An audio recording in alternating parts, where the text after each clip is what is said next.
Underrated POIs. Every Fortnite season, POIs are added and taken out of the game, which means that there have been a lot of POIs. And obviously, not all POIs are equal. Some are loved by most, some are hated by most, some provide mixed feelings. POIs really set the stage and provide a stable background for the theme of the season. Now, it's always going to be somewhat opinion-based for ranking POIs, but today, I'm going to look at some of the most underrated POIs of all time. I'm going to be doing 2 POIs from each chapter, so 10 in total. Real quick, before we get into it, just want to say, be sure to like this video, comment down below if you like this idea, subscribe, join the Discord server, top of the description below. We have a ton of fun in there. Use code Brivian in the item shop. Thank you. Enjoy the video.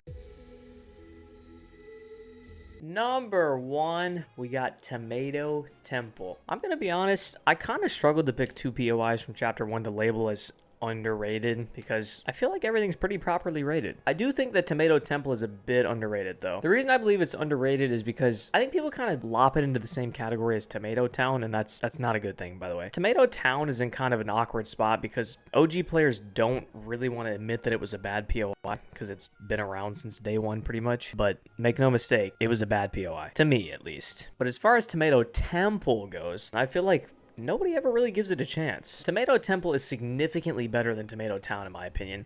It's because they're a lot different, even though they have the same kind of concept. Both are pretty small, but Tomato Temple actually has a decent amount of loot. What I really like about it is the creativity. It's such a goofy POI. It treats the tomato like some sort of deity or god, and the temple is its sanctuary. And then there's just one house with a back door that drops you into the temple. You guys remember that? Literally, you would open the door and then just fall down. You wouldn't take any fall damage, you just fell.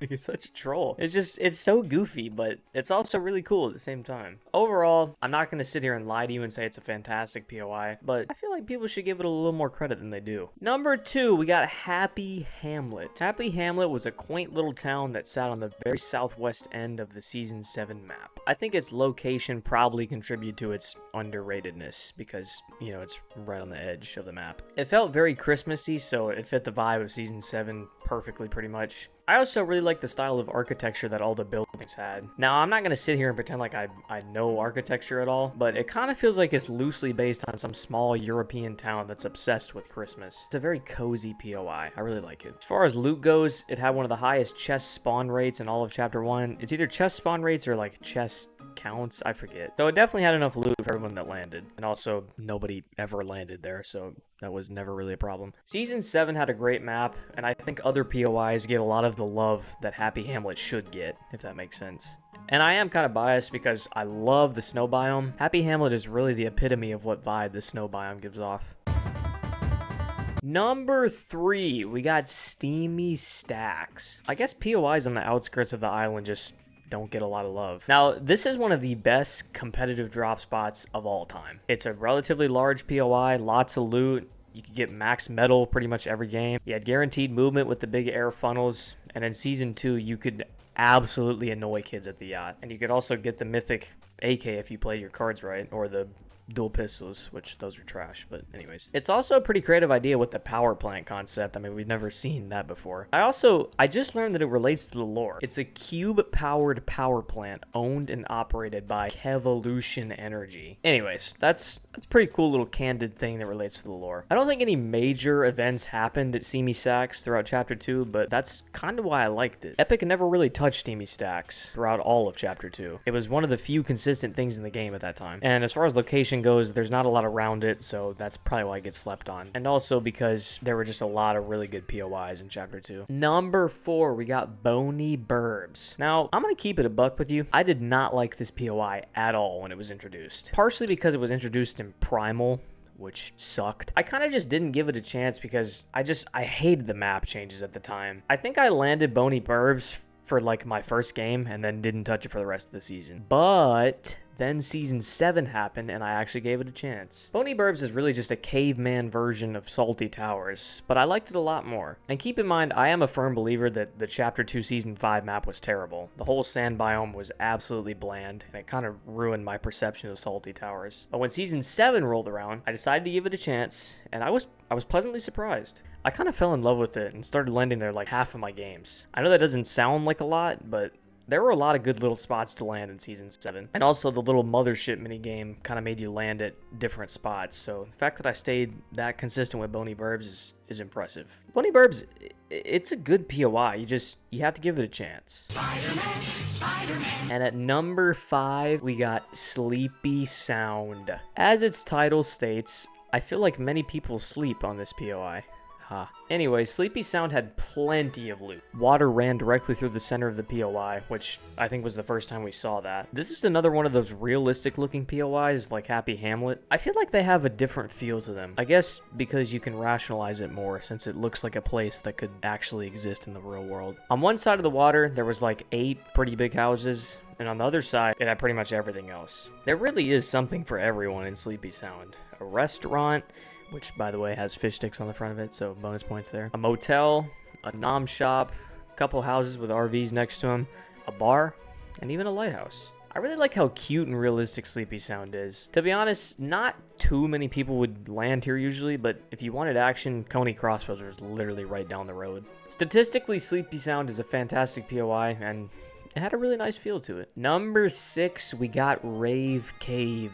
And speaking of POIs with a nice feel, we got Rave Cave. I freaking love Rave Cave. So much better than Covert Cavern. Covert Cavern was good, but it was more of an industrial military POI, while Rave Cave was more like fun, party-esque. Visually, Rave Cave is hands down probably the best POI of all time. Not trolling. What can I say? I'm a sucker for bright colors. And also, the addition of the baller coaster and the giant Cuddle Team leader head really added to the party vibe. And as far as loot goes, Rave Cave is absolutely ginormous, like holy. So loot definitely was not a problem. I think if literally half the lobby landed there, there would still be enough loot for everyone to have a decent loadout. I'm not trolling. Like I genuinely feel like that's true. But no one really landed there, so that was never really a problem anyway.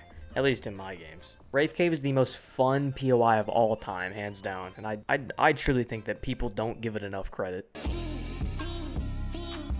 Number 7, we got Faulty Splits. The Chapter 4 map was kind of interesting to me because it started with only 9 POIs. And because of that, your landing spots were pretty limited. Faulty Splits was among the best in my opinion though. Now chances are, you probably don't even remember Faulty Splits because it was never seen again after Season 1. But I definitely remember it. And that's mostly because I found myself landing there almost every game. In Chapter 4 Season 1, I really didn't love any POIs except for Slappy Shores and Faulty Splits. Those are like my 2 go-to ones. Faulty Splits was incredibly unique, and like Sleepy Sound and Happy Hamlet, it felt like it could be a real place. It had a little hot dog shop, cafe, a nom shop that was kind of destroyed. I don't really know what that's all about. I had a couple houses overlooking the shops, and of course, the bowling alley. You could even go behind the lanes in the bowling alley to loot chest. I have to give Epic credit for creating a unique and realistic POI because the game had still been going on for a while at this point, even compared to now. I love Faulty Splits, and to be honest, I'm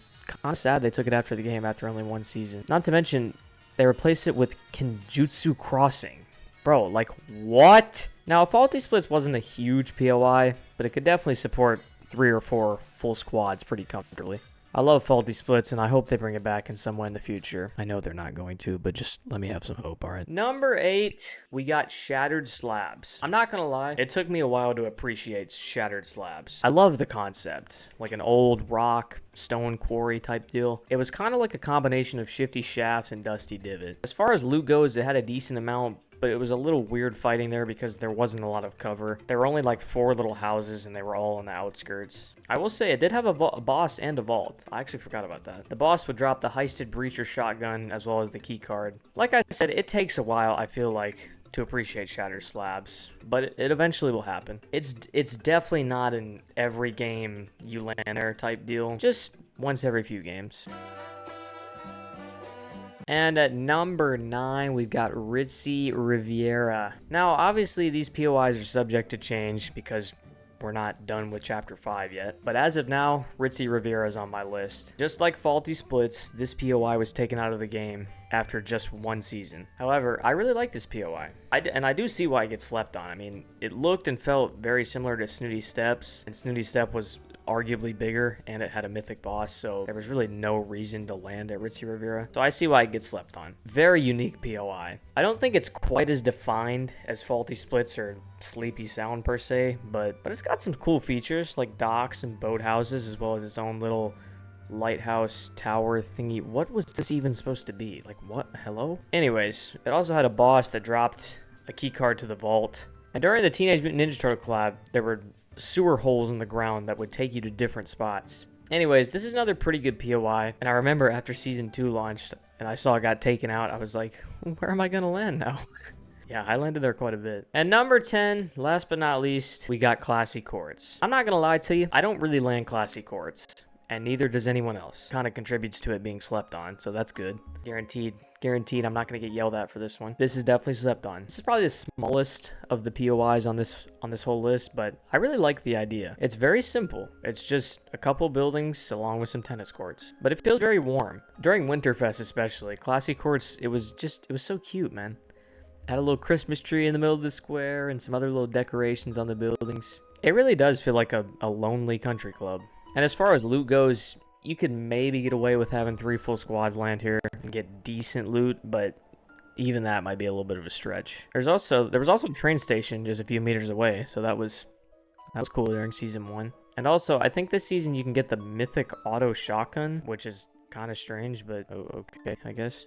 Needless to say, this is not a POI you land at to get action. In fact, it's quite the opposite. This is a POI you land at if you need to do some challenges or just have a peaceful game. I really like the remoteness of Classy Courts, and I think it's pretty underrated, by myself included. But anyways, that's gonna do it for the video. Thank you guys so much for watching. I really like this video idea. I hope you did too. Just let me know in the comments if you like this. I love doing these underrated, overrated, you know, all kinds of these. So let me know what to do. We can do maps, battle passes, weapons, just whatever y'all want, man.